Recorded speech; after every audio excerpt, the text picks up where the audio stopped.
architecture and slidewalks. Looks like something out of a better science fiction movie. The moving walkway is now ending. Please look down. Picture somebody. George is busy. Did y'all see the movie? What's it in? See it? You don't care.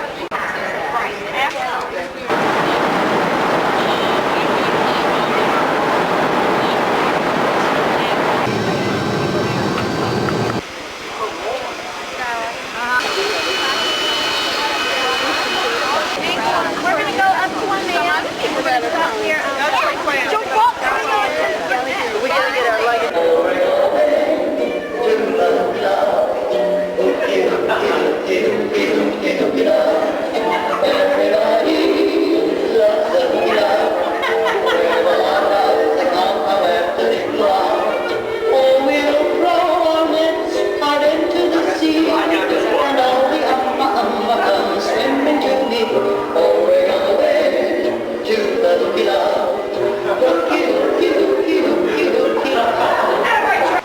This is the gorge where Akaka Falls is located on the windward side of the island. All the rain that gets picked up off the ocean gets dropped on this side of the mountain where it rises and the rain falls out. The difference in vegetation is really obvious. Here it's lush and what we think of as tropical, whereas the lee side of the island is dry and almost desert-like. Philodendrons grow in abundance here, climbing and covering huge trees. White ginger is especially fragrant.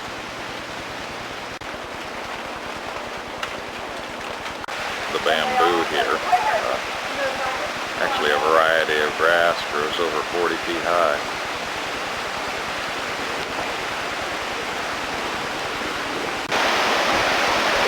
Hana Falls, probably over 400 feet tall. The aerial roots of this banyan tree cover an area that's larger than a fairly big house. Tree ferns thrive where the annual rainfall exceeds 150 inches. Different kinds of moss grow everywhere here where the climate is so moist. On the trunks of trees, on the stems of ferns. This is Akaka Falls. This kind of banana the Samoans called misiluki. Very small, red, and extremely sweet. This is what you think of when you hear the term tropical paradise. This is the rim of the crater at Halema'ma'u. The rainwater soaks down into the ground and hits the warm rocks underneath and comes back out as steam. It's about 8 miles from where I'm standing here at the rim where the volcano house is located to the other side of the caldera. We're going partway down into the caldera just below volcano house. There are strange little ferns here and wild orchids. Colorful little red berries on this plant. And the hapu'u fern, which grows only here in Hawaii.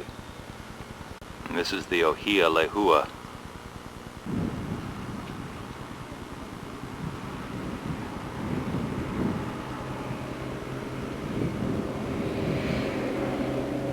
This is the inner crater of Halema'ma'u. In the early 1800s, the depth of the Kilauea crater was measured from where I'm standing down to the bottom at 800 feet. The floor of the crater has since risen 500 feet. Lava's been flowing down here for the last year and a half and has blocked off the road completely. Now, 18 months later, it's still flowing to the sea. We're going to try to get as close as we can to it.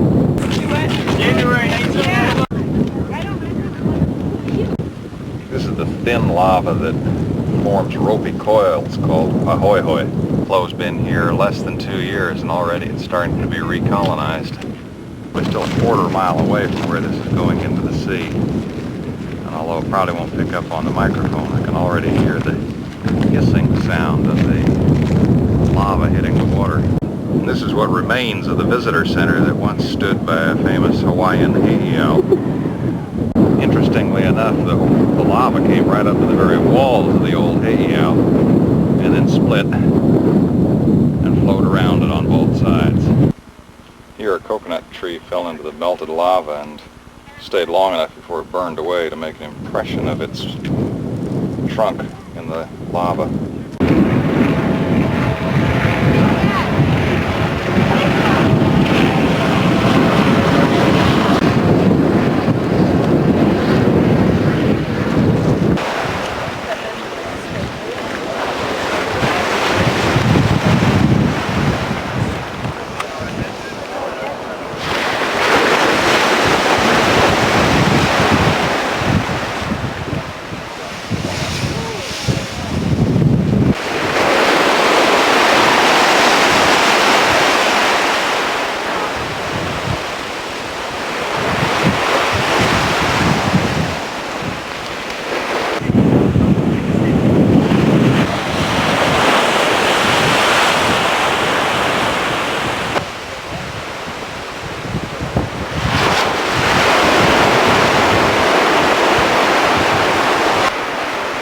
Bay is Kaua'i.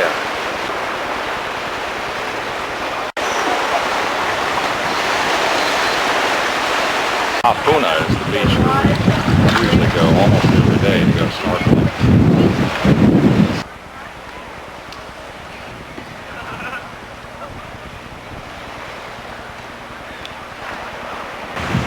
Tonight we're out tide pooling at night with Coleman lanterns. Okay, you ready? We're ready. Okay. Aim. Go! 3, go. Little stars. Oh, look at that. What is that? What's that?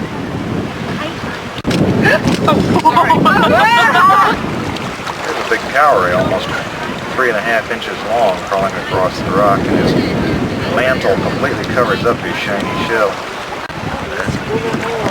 Oh, okay. Hilo and Hana getting ready to go out on a submarine to go viewing the fish under the water.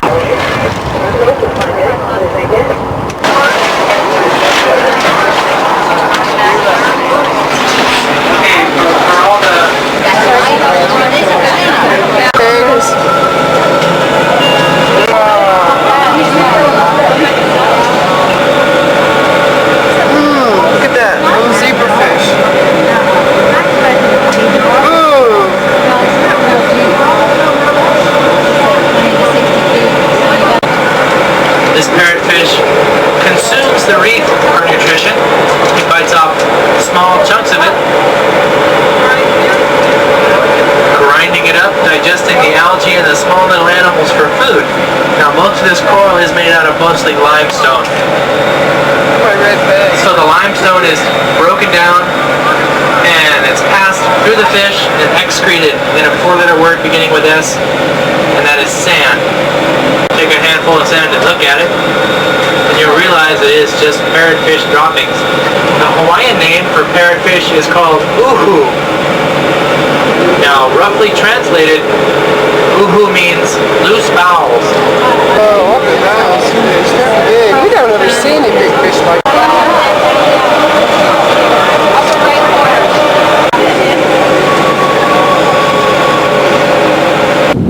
This morning we're going to climb the hill behind HPA up to the rainforest.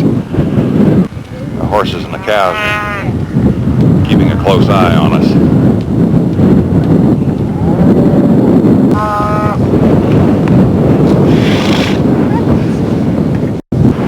The higher up the mountain we go, the windier it gets.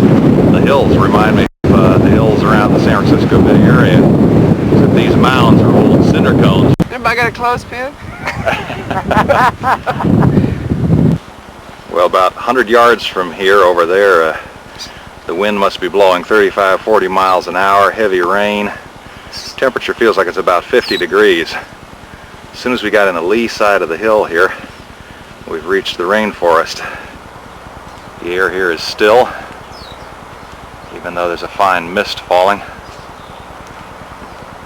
Feels warm again. Ironwoods and giant tree ferns.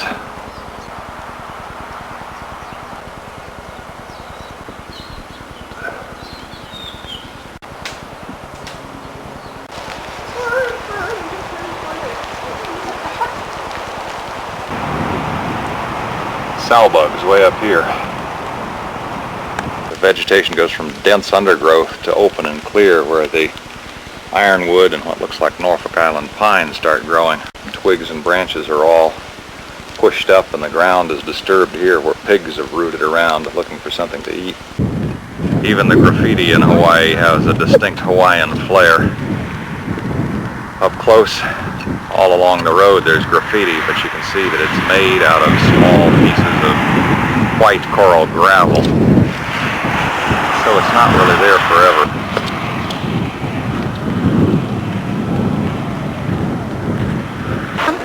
It's 6 o'clock in the morning and everybody's ready. So whatever, you know, it doesn't matter. The buses brought us down to Manalani.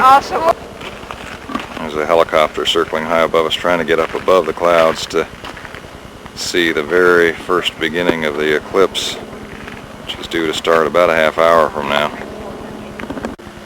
Down lower, it looks like the main thing we're going to see is the shadow of the moon sweeping across the clouds. We've actually found a window, clouds, and it looks like everybody else has too. Hundreds and hundreds of other people, buses, cars, all are here in this one spot on Saddle Road. Everybody getting ready. The time is now 6:56 and the clouds continue to be a problem drifting in front of the sun.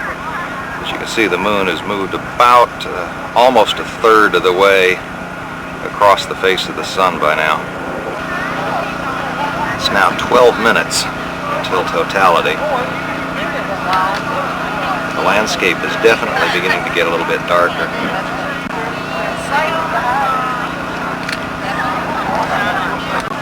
Oh.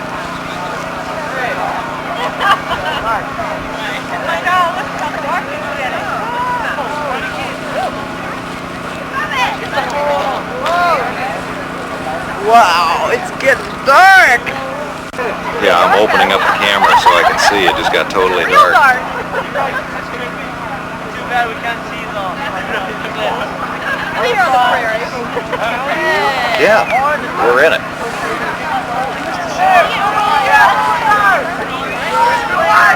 All the street lights are on. Off on the horizon there are sunset colors looking out from underneath the edges of the shadow. Lights beginning to come back. Here it comes, here it comes. Oh, look at that little thin crescent. That's neat. You can see the moon continues to move off, down across the face of the sun, slowly uncovering it over the next 50 minutes. We'll be making announcements shortly regarding the next group.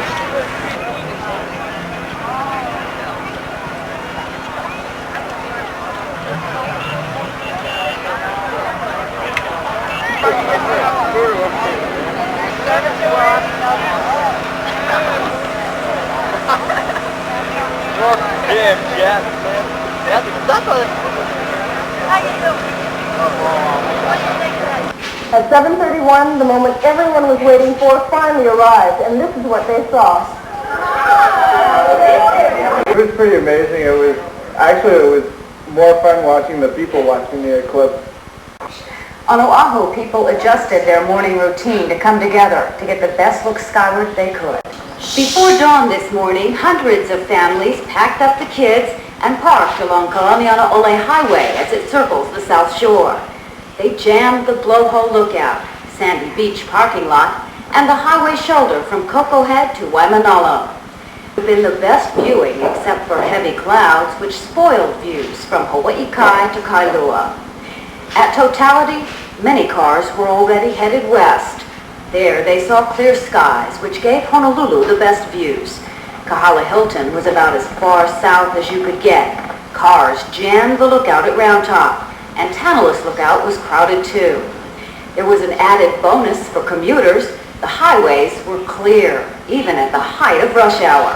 The Department of Education delayed summer school an hour, so many people were home supervising kids viewing, and businesses were generally more forgiving of late arrivals. Many of the Hawaiian petroglyphs at Puako are easy to recognize, like this man. Or this one. Others are not quite so obvious. This one has a large figure and then a small upside-down human figure above the left shoulder. This sea turtle's pretty obvious. But is this an animal? There's probably a human figure at the bottom, but who knows what the thing at the top is supposed to represent.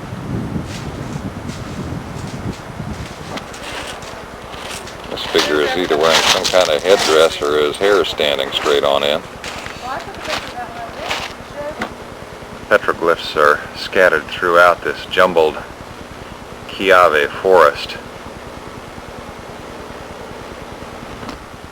And a little trail of about 1.5 miles wandering through the jumbled old lava flows takes you to some of the better marked sites. This area is set off from everything around it because all the other is real rough, almost impossible to walk over clinkery a'a. And here is a section, a little island in the middle of the a'a where the rock is smooth.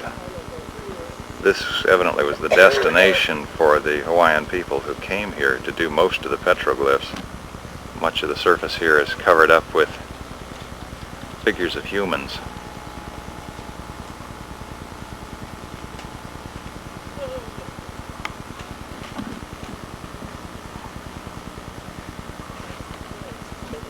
Here's a strange one. Some of them seem like incomplete figures.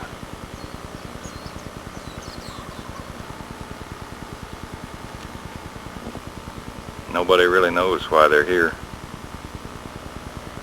Is this a mother giving birth? And it's hard to say whether this is a deity or a birth defect. Whatever their purpose was, they must have been important enough for thousands of them to have been made in a spot that's very difficult to get to. They stay here for us to wonder and speculate about, or just to sit and enjoy.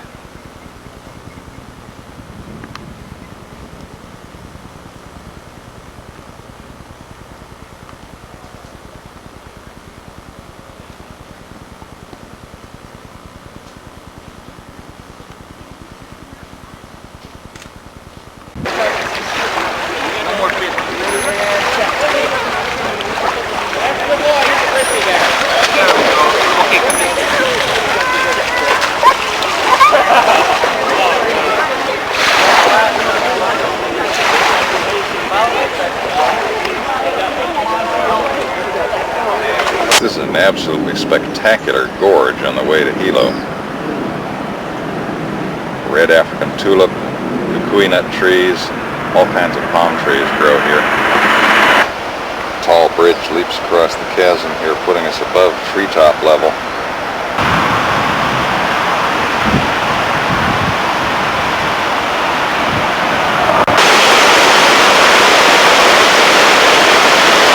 This rocky bay is on the scenic drive to Hilo.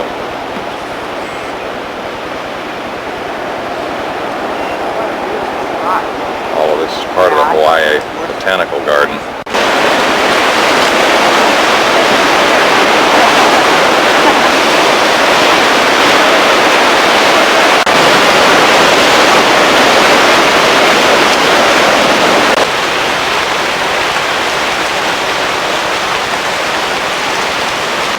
Here in the Hawaii Botanical Gardens, there are over 1,000 different varieties of exotic tropical plants. This one is the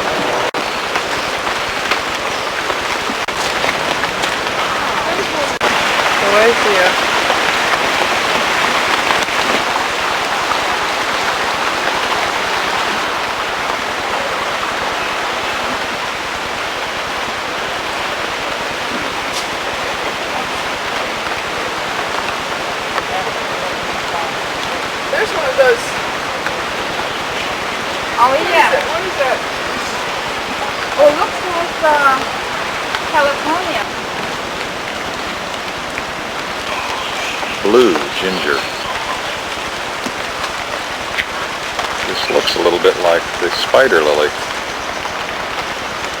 It's a different species altogether. This is the red lobster claw, or heliconia. And here's an orange version.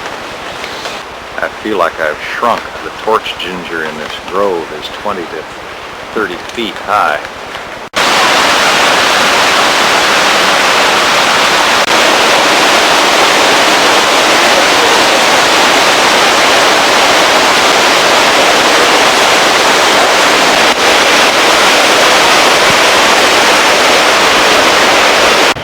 We've come to the city of refuge at Kaua'i Bay. It was a place of refuge.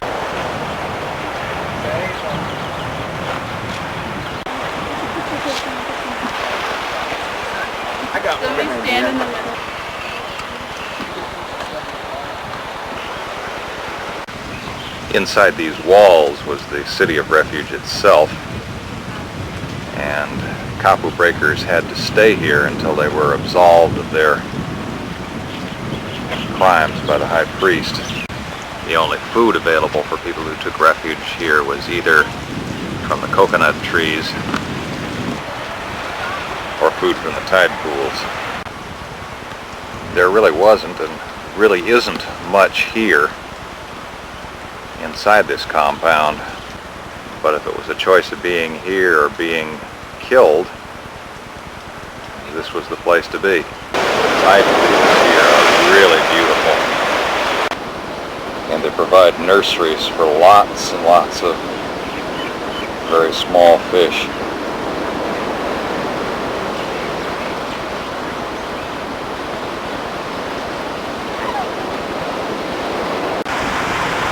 Butterfly fish is about as big as a dime.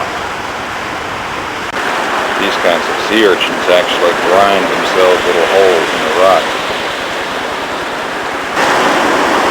A big fat sea cucumber about as big as my fist. These little snails huddle in clusters several feet above the low water mark to conserve moisture till the next high tide.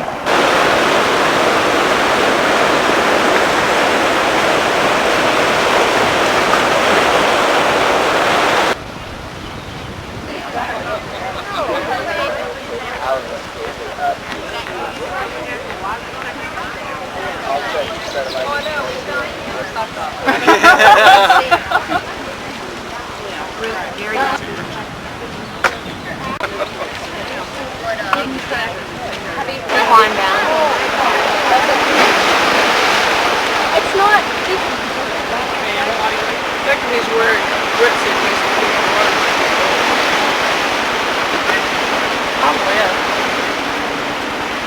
You can't jump We're inside a lava tube getting ready to jump out into the ocean. Okay, 1, 2, 3. Do it!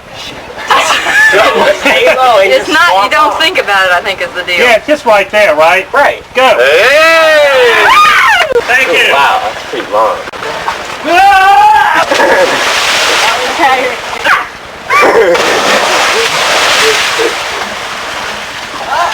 Piece of cake! Here we go.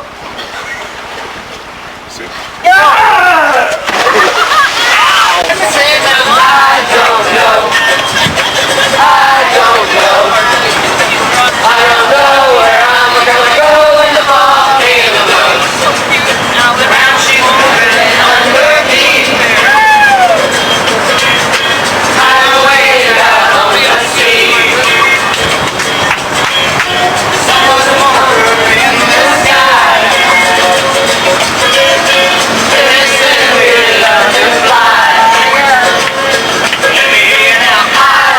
know.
Everybody's here waiting for the sunrise at the top of Haleakala.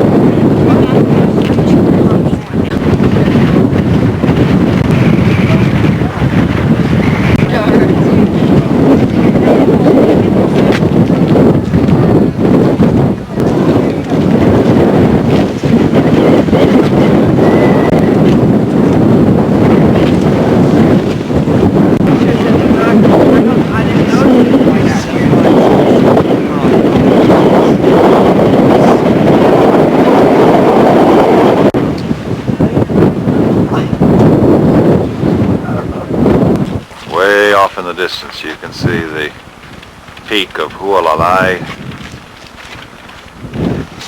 and Mauna Loa and Mauna Kea across the channel from Maui. The silver sword is the only plant that grows in just two places, here at the top of Haleakala and also at the top of Mauna Loa on the big island of Hawaii.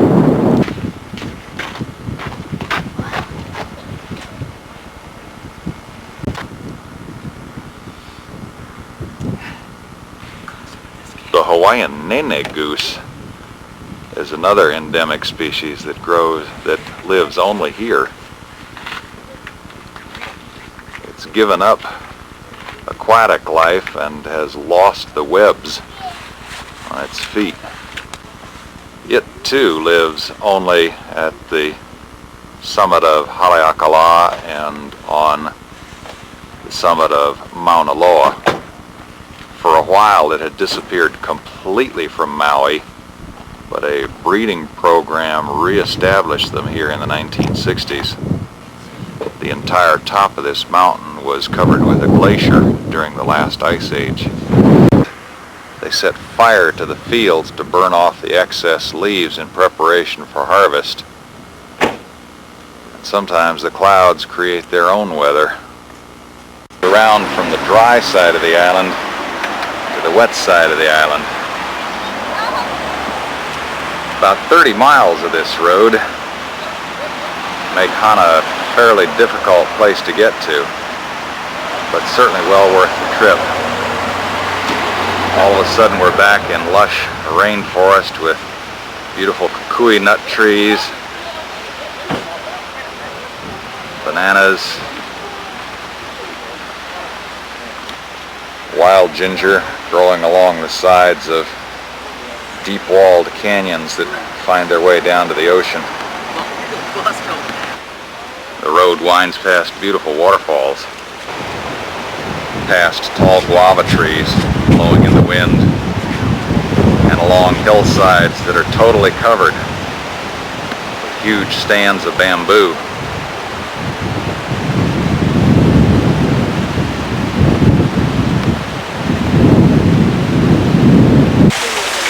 Delicate maidenhair ferns grow on cliffs by the side of the road where water cascades.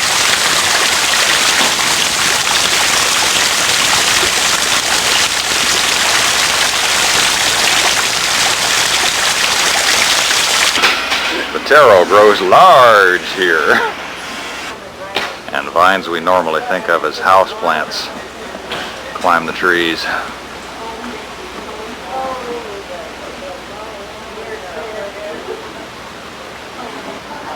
Red ginger compete with heliconia for space.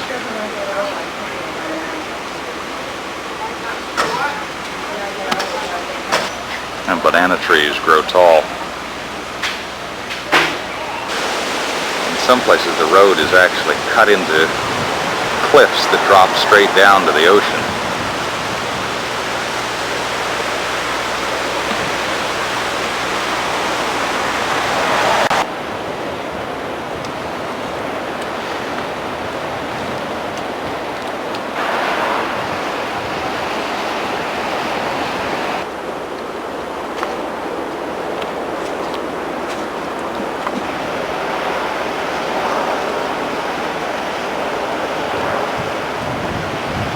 different kinds of wild orchids grow by the road.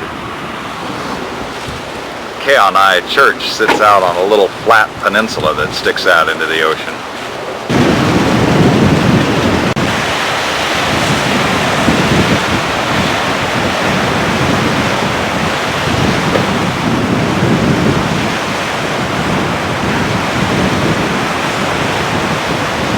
Peninsula is a little village that mainly grows taro.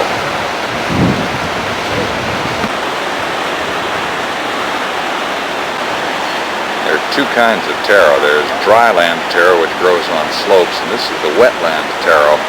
Little dikes have been built around plots to catch rainwater and make virtually little tiny swamps where the taro is grown.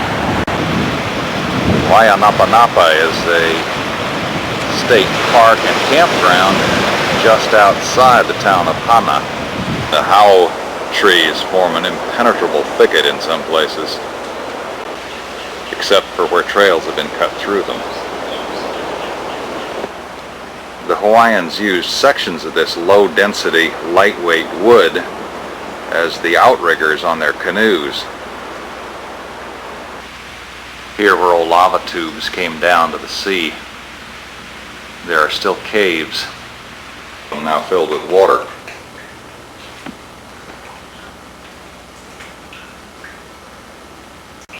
There are mockingbirds here, but they sing with a Hawaiian accent.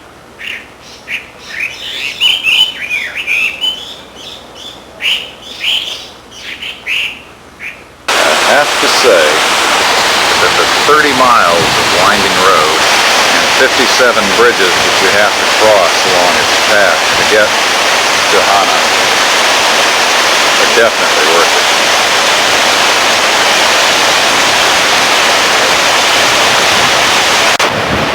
Kipa Park seems to be a very good spot for windsurfing.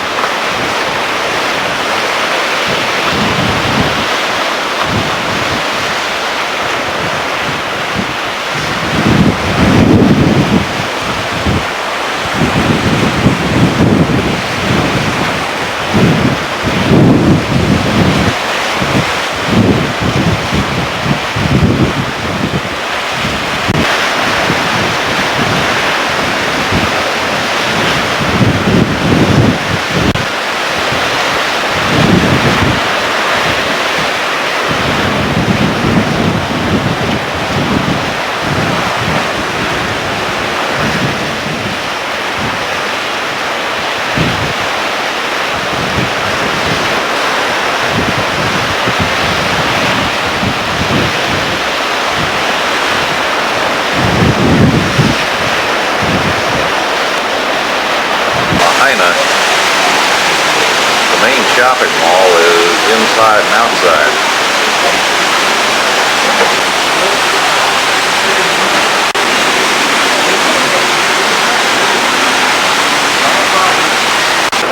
Now kind of like Virginia Beach with palm trees. This is the main street called Front Street. The old Pioneer Hotel here was originally started by a Canadian Mountie who chased a criminal here to Hawaii and decided to stay himself and build a hotel here. It was the only hotel in town for a long time. And there were so few guests that he had to build a theater just to attract people and stay in business. It's recently been restored. This huge banyan tree originally planted in about 1873 as one little tree that was imported from India. It was about 8 feet tall. Now it covers a third of an acre. It has many, many, many trunks that come down in different places.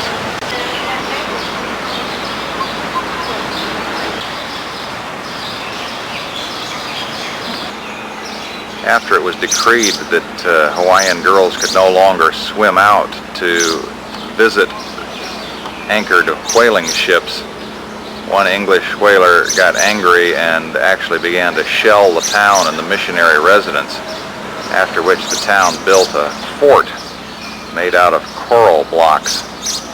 Here's one reconstructed corner of it. Lahaina is still a major destination for yachties, and the Lahaina Roads is filled with sailing boats from all over the world. Stop here. Carthaginians, typical of the old brigantine trading ships that used to come in here in the last century.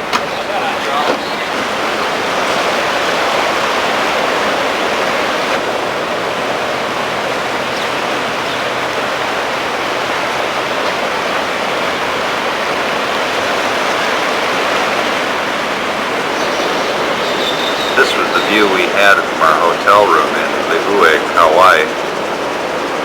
We woke up this morning.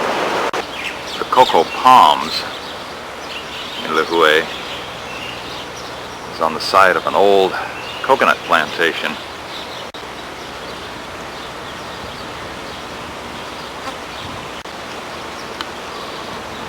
Definitely a Hawaiian hat.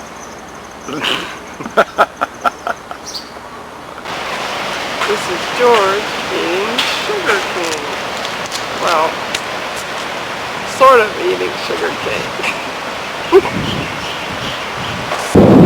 There's a beautiful cove at Kilauea Lighthouse where red-footed boobies build their nests.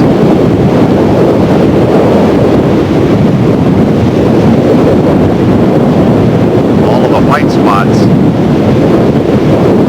on the hill opposite are nesting boobies. Frigate birds also soar on the up currents here.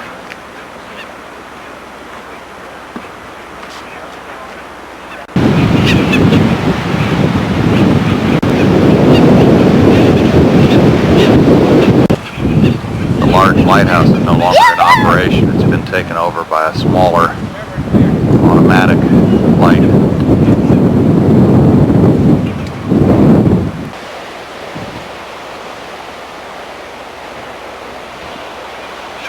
They'll fly right up behind another bird and goose them and make them drop the fish, and then they'll swoop down and get it. Tropic birds can be identified by the long tail feathers trailing behind them.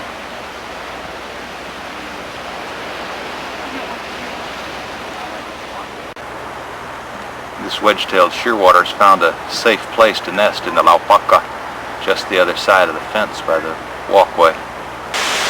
We're now on our way to the slippery slide.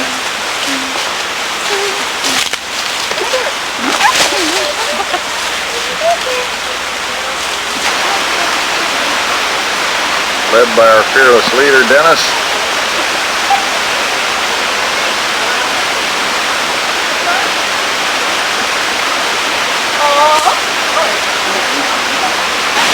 Let's see, it must be around here somewhere.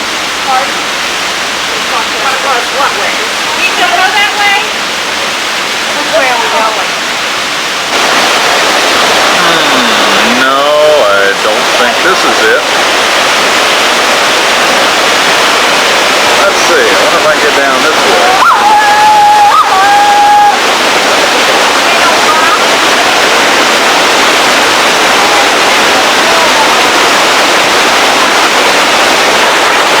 Dennis pushes us deeper on into the bush.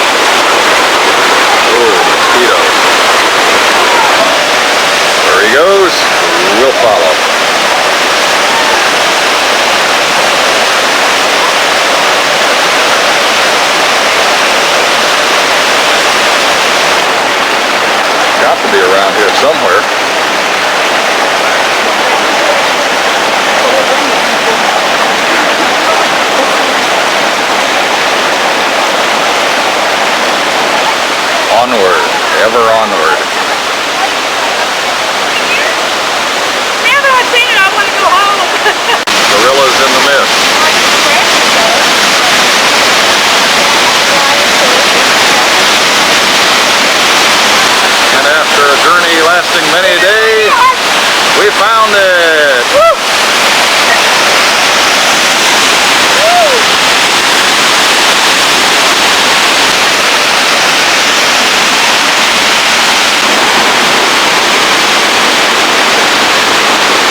7 a.m. in the morning.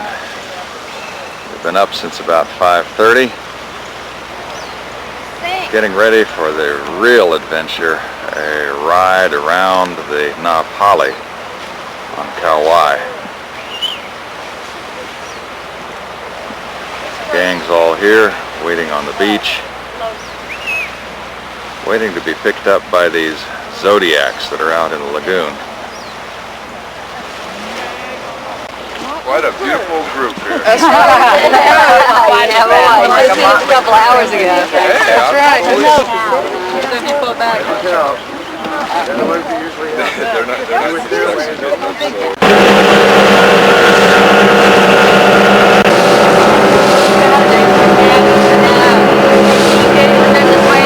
KA means to avoid or be avoided. A common person came down here, they thought that that person was actually trying to steal the meles and the chants of the hula, and they'd be put to death. Half the population lived on the Pali Coast, and to communicate with all the different valleys down this coastline, they had to use the hiking trail in the winter months.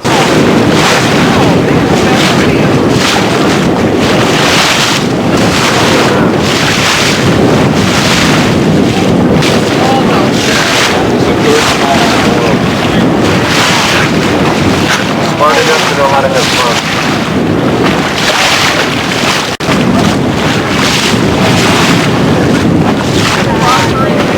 They have built-in sonar and they can know exactly where you're going to send all the time. They know exactly where you're going.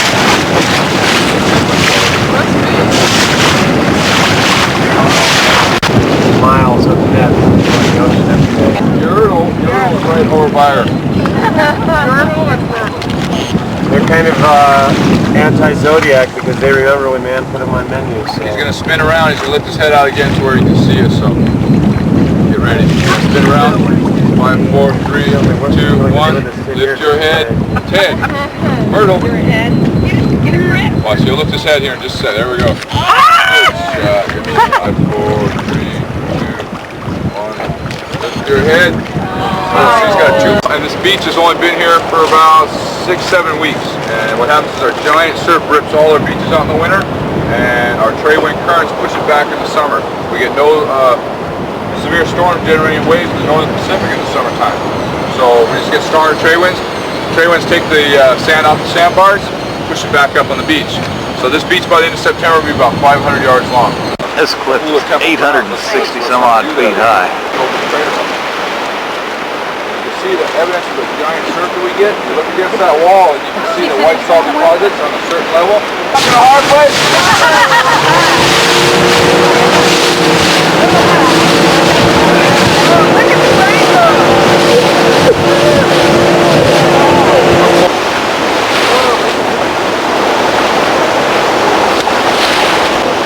Kind of looks like a castle up there. Big old castle. Rapunzel! Go inside? You can feel I'm not going So when you go inside? Okay. Gimme, gimme, gimme, gimme. Woo! Get wet on the way in.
god that lived up here was Hana, the god of all living things.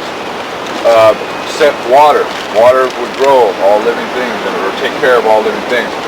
And they believed that he was up there sending them special water, so they were out to walk through this water, wash clothes in this water, drink this water, they'd be put to death. It was set aside for ceremonial purposes only.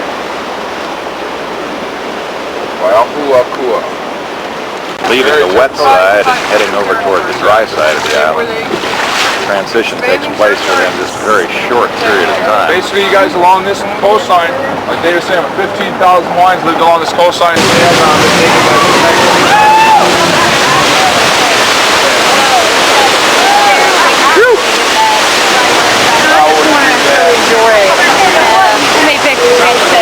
We just came through there.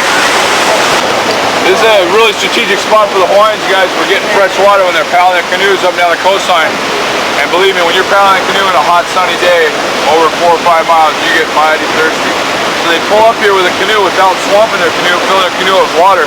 They'd stick their paddle out of the canoe up in the waterfall. It would run down the stalk. They'd get a drink off it first, then they'd fill their gourds up with fresh water. Like Kaua'i. Right there. I tell people if you're going to come down here and do some camping, what you should do is try to coordinate it with the full moon. If the moon comes up over that backdrop right there, it lights it up, shadows off every one of those peaks and pinnacles, and it's so bright down here because there's no artificial lighting from 10 to 15 miles away that you can actually sit on the beach and read a magazine by moonlight. It's unbelievable. We got that boat. Here? We got that boat. Over here is that. And eat an M&M. right now. Honopu Archaeological Preserve, you guys. This is Honopu Kai, meaning the sea, Honopu Aina, in the land of the valley. Only beach in the whole coastline being preserved, so hopefully it'll stay that way for years to come. Most of that sand over there gets ripped out, but the sand dunes always stay. There's usually about 30 yards of sand in front of the sand dune that is the beach that's left. Because these two headlands have a lot to do with it, because the big waves come at an angle from the northwest like this, sweeping down the coast, and grabs all the sand from all the other beaches. But this headland kind of protects it a little bit. Honopu Aina, Honopu Valley, goes back a full mile. Very back.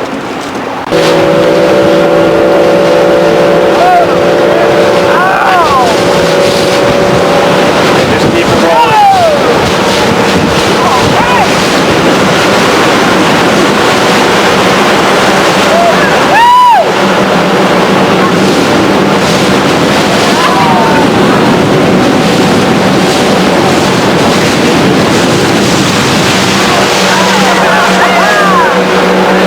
Steering wheel stuck.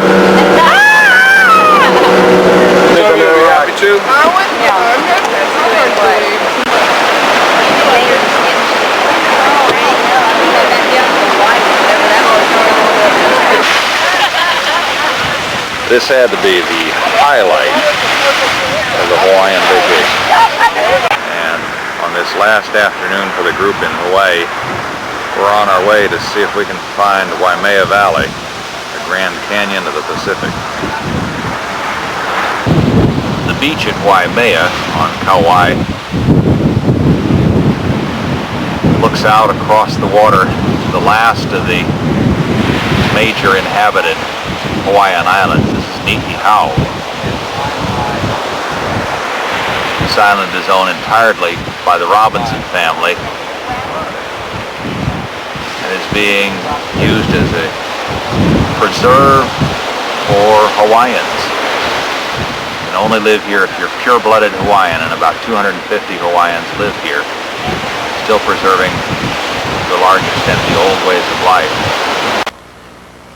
I'm still at just about the same point. I'm now standing inside the remains of an old Russian fort that was built here in the early 1800s by the Russian-American company, whose main business venture was to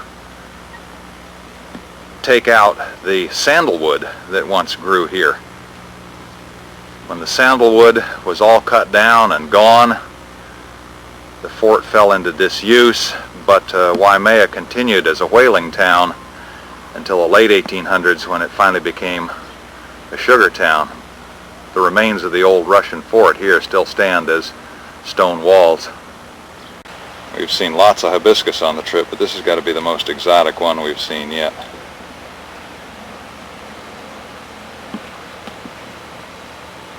It was here in Waimea that Captain Cook first set foot in Hawaii. He first stepped ashore here in 1778 before going on to Hawaii, where he met his death. The Waimea River runs through the town of Waimea, tumbling down from this grand canyon. It is just too much for even a camera to take in.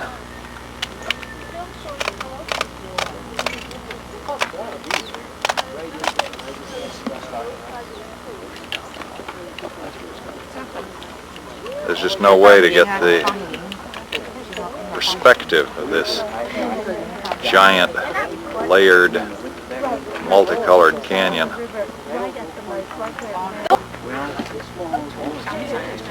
Chairman says this is the best. They go on down the green.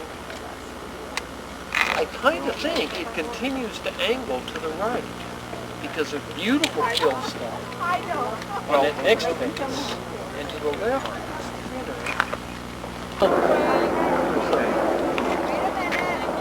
Right there at the sun. Sunlight is at the Direct, a little bit above the sun. A little above the sunlight, so the contact is just left of the street. Okay. See how it continues up, and then it takes a jog left, crosses that dike. Those are real thin flows. They're just almost indistinguishable flows. To the right. To the right is continuous. Sure. The helicopters that take passengers on what must be spectacular trips through the canyon lend an idea of scale here. We should follow that through the green. Well, there could be a different kind of vegetation. Could be. It seems like the line is here and there because of presence or absence.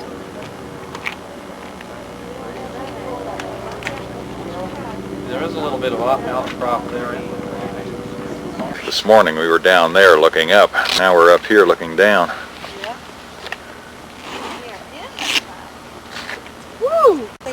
This is the Kalalau Valley. This is what you looked up at from the Zodiacs. No kidding.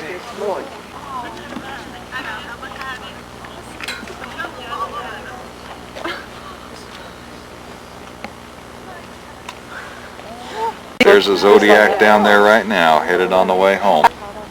Pretty neat place to have a last view of Hawaii.